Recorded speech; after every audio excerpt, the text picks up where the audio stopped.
Hello guys, welcome back to channel again. You again most welcome to the beautiful platform of Medcover team. In this video, we are going to study about the various determinants of health.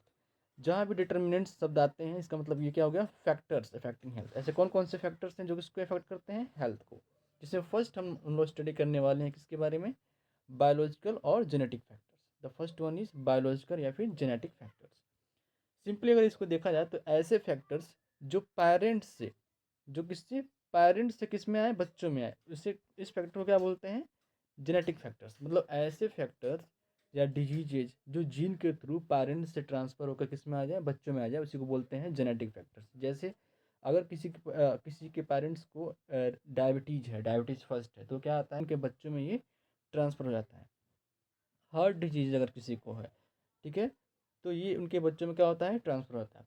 कुछ तरह के जो cancer होते हैं वो क्या होते हैं, पेरेंट्स से किस में ट्रांसफ़र होते हैं, उनके बच्चों में हो जाते हैं ट्रांसफ़र। ठीक है, तो ये क्या होगा, बायोलॉजिकल या फिर जेनेटिक फैक्टर। ये सेम लिखा यही है कि inherited traits from the parents such as age, sex, gene, family history of disease. अगर किसी के पेरेंट्स की हाइट स्मॉल है तो जो उनके बच्चे होते हैं वो भी स्मॉल इन हाइट होते हैं। ठीक है, तो ये क्या पूरी तरह से क्या हुआ है, जेनेटिक फैक्टर्स है। मीन्स ऐसे फैक्टर्स जो पेरेंट्स से किस में ट्रांसफर होते हैं, उनके ऑफस्प्रिंग में या फिर उनके यंग वंस में होते हैं, उनके बच्चों में होते हैं। तो क्या बोलते हैं, बायोलॉजिकल या फिर जेनेटिक फैक्टर बोलते हैं। ठीक है, know the second one is behavioural या फिर लाइफ स्टाइल फैक्टर्स। बिहेवियरल या फिर लाइफ स्टाइल फैक्टर्स मीन्स इसमें क्या हो गया, the individual choice and habits that affect the health. ऐसे कौन कौन से इंडिविजुअल्स की चॉइस है, जो जो पर्सन की चॉइसेस हैं, उनकी आदतें हैं, जो क्या करती हैं, अफेक्ट डालती हैं किसको, हेल्थ को। जैसे अगर कोई नियमित रूप से आहार नहीं लेता है, डाइट नहीं ले रहा है, इसका मतलब क्या होगा, कोई फिजिकल रूप से क्या होगा, वीकर होना शुरू हो जाएगा। मतलब कि उसकी जो बॉडी है वो पतली होनी शुरू हो जाएगी, उसके अंदर स्टेमिना और एनर्जी की कमी होने शुरू हो जाएगी। ठीक है, फिजिकल एक्टिविटी, अगर कोई फिजिकल एक्टिविटी नहीं करता है तो उसकी पेट निकल गए। जैसे किसी, कितने लोग ऐसे भी होते हैं जिन जो फिजिकल एक्टिविटीज़ नहीं करते हैं, तो उनका पेट निकल जाता है। ठीक है, स्मोकिंग करने से, alcohol consumption, drug use and sleep pattern. बहुत सारे ऐसे लोग हैं जो रात में 2 बजे तक सोते हैं और डिफरेंट टाइप्स के ड्रग्स का यूज़ करते हैं, अल्कोहल कंजम्पशन करते हैं, स्मोकिंग करते हैं, फिजिकल एक्टिविटी में इन्वॉल्व नहीं होते हैं और अच्छी डाइट नहीं लेते हैं। तो ये क्या करता है, ये लाइफ स्टाइल फैक्टर्स हैं जो क्या करते हैं, हमारे हेल्थ को क्या करेंगे, अफेक्ट डालेंगे। ठीक है, now the next one is social factor. अब वो सोशल फैक्टर क्या होगा, relationship with family, friends and community, include social support, education and social network. ठीक है, तो ये क्या आ गया किसमें, सोशल फैक्टर में। मतलब आपका जो रिलेशनशिप है, आपका जो संबंध है अपने फैमिली मेम्बर से कैसा है, दोस्तों से कैसा, और आपके समुदाय में जितने लोग हैं, सोसाइटी में, उनसे आपका क्या रिलेशंस है, कैसे रिलेशंस है, क्या आप उनसे फ्रेंडली रिलेशन है या फिर आप लोगों में दुश्मनी है।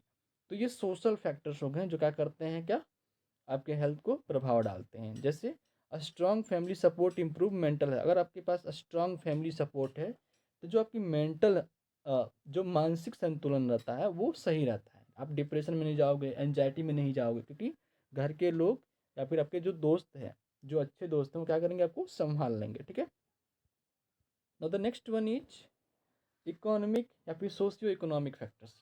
सोशियो मतलब सोशल, इकोनॉमिक मतलब आर्थिक। ठीक है, so income, occupation, employment status affect access to the nutritious food, health care and education.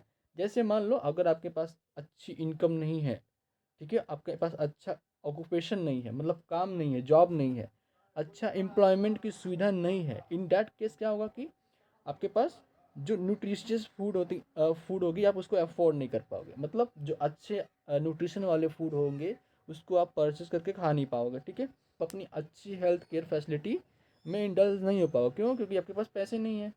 Education मतलब आप एजुकेशन नहीं ले पाओगे अगर आपका इकोनॉमिक स्टेटस सही नहीं है।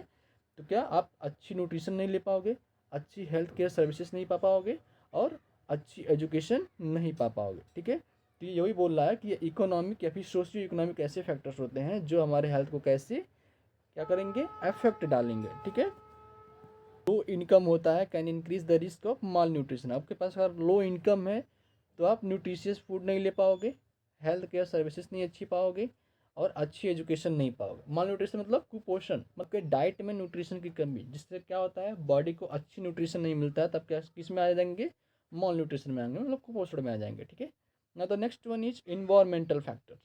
इन्वायरमेंटल फैक्टर क्या क्या, physical and the social environment where a person life, मतलब ऐसा जगह जहाँ पर लोग रहते हैं, जिसमें फिजिकल और सोशल इन्वायरमेंट, जिसमें लोग समुदाय के लोग रहते हैं, वहाँ की वाटर क्वालिटी कैसी है, एयर क्वालिटी कैसी है, हाउसिंग फैसिलिटी कैसी है, सैनिटेशन की व्यवस्था अच्छी है कि नहीं, noise and work place safety, ये सारे फैक्टर ऐसे हैं जो क्या करते हैं, हमारे हेल्थ को प्रभाव डालते हैं। जैसे मान लो अगर एयर एंड वाटर क्वालिटी सही नहीं है, तो क्या होगा, आपको बहुत सारी दिक्कतों की सामना करनी पड़ेगी, बहुत सारी बीमारियां होंगी, जैसे पानी की वजह से टाइफाइड हो गया, मलेरिया हो गया, मच्छरों के मच्छर जन्म लेंगे, काटेंगे, फिर आपको डिफरेंट टाइप्स के डिजीजेस को देकर चले जाएंगे। ठीक है।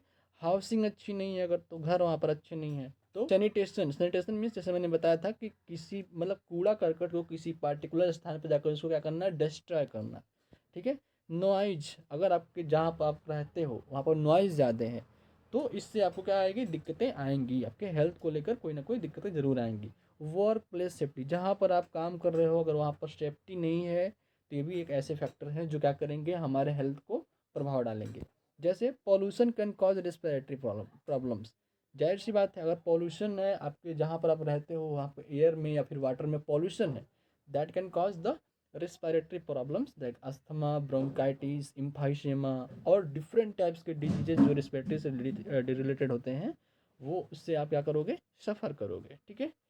तो ये इन्वायरमेंटल फैक्टर है जो हमारे हेल्थ को क्या करता है, प्रभाव डालता है। Now the next one is cultural factors, beliefs, traditions, practices that influence life style, health behaviour. ठीक है। डाइटरी कस्टम्स और ट्रेडिशनल हीलिंग प्रैक्टिसेस, तो ये कल्चरल फैक्टर, आपके विश्वास है, आपको हाई पावर पे विश्वास है, किस पे है, हाई पावर पे विश्वास है कि अगर मैं काम जो कर रहा हूँ वो उसमें हम क्या होंगे, सफल होंगे। ट्रेडिशंस, जो परंपरा से चली आ रही है चीज़ें, practices that influence life style, health behaviour. ठीक है। ये ऐसे सारे प्रैक्टिसेस हैं जो हमारे हेल्थ बिहेवियर को क्या करते हैं, क्या करते हैं, इसे प्रभाव डालते हैं। जैसे डाइटरी कस्टम्स और ट्रेडिशनल हीलिंग प्रैक्टिसेस। ठीक है। तो क्या करेंगे, हमारे हेल्थ को प्रभाव डालेंगे। ठीक है। Now the next one is political या फिर policy factors, government policies, health programmes, laws, regulations, अगर आप इसका सही से पालन नहीं कर रहे हो, तो आपको क्या हो सकती है, दिक्कतें आ सकती हैं। जैसे मान लो अगर मना, जैसे कोविड टाइम में क्या था कि सबको क्वारंटाइन रहना होता था लॉकडाउन के टाइम में। ठीक है। तो आप बाहर जाते थे तो डंडे मिलते थे कि नहीं पीठ पे, तो आपके हेल्थ सिस्टम को ख़राब किया। तो ये वही बता रहा है, गवर्नमेंट की जो पॉलिसीज अगर आप उसके खिलाफ जाते हो, हेल्थ प्रोग्राम्स अगर आप खिलाफ जाओगे, लॉज, रूल्स एंड रेगुलेशंस के खिलाफ जाओगे, तो ये आपके हेल्थ को क्या करेगा, अफेक्ट डालेगा। जैसे वैक्सीनेशन कंपनियन, health care services improve public health. अब जैसे वैक्सीनेशन कंपनी, अगर वैक्सीनेशन होता है किसी का, तो क्या करेगा, हेल्थ सिस्टम को इम्प्रूव करेगा कि नहीं। जैसे टाइफाइड का वैक्सीन ले लिए, HIV या एड्स का वैक्सीन ले लिए, हेपेटाइटिस का वैक्सीन ले लिए, तो ये हमारे हेल्थ को इम्प्रूव करता है। लेकिन अगर आप नहीं लेते हो बाय द वे, तो ये आपके हेल्थ सिस्टम को डिस्ट्रॉय कर सकता है। ठीक है। Now the next one is health care services, health care services, this is the last one, health care services, availability, affordability, quality of health services and facilities। Availability मतलब जो health services है उसमें कितनी अच्छी अवेलेबिलिटी है, मतलब कैसी facilities है। अफोर्डेबिलिटी, आप जो हेल्थ सर्विसेज पा रहे हो, आप उसे अफोर्ड कर पा रहे हो, आपके आपके अकॉर्डिंग अफोर्डेबल है कि नहीं। Quality of health services means trend doctor हैं, नर्सेज हैं, स्टाफ हैं कि नहीं। ठीक है। ये सारे फैक्टर्स क्या होते हैं जो हमारे हेल्थ को क्या करेंगे, प्रभाव डालते हैं। जैसे easy access to hospitals and medicine reduces disease burden, अगर आपकी तरफ जहाँ भी आप रहते हो वहाँ पर हॉस्पिटल्स है और ट्रांसपोर्ट फैसिलिटी बहुत ही अच्छी है, तो अगर आपको दिक्कतें आएंगी तो तुरंत आप क्या कहाँ पहुँच जाओगे, हॉस्पिटल पे पहुँच जाओगे और अपनी अच्छे से इलाज करवा लोगे टाइम से। ठीक है। तो ये हेल्थ सर्विसेज को क्या करेगा, आपके इम्प्रूव करेगा। ठीक है। लेकिन अगर फैसिलिटीज़ अच्छी नहीं है, हॉस्पिटल्स अच्छे नहीं है, इन डैट केस क्या होगा कि आप परेशान रहोगे, और हो ना हो आप बहुत सारे हेल्थ के रिलेटेड में आप दिक्कतों का सामना करोगे। So this was all about our what factors affecting health. ठीक है। Please do subscribe to this channel. If you want the more videos, like, share and subscribe to the channel. Thank you.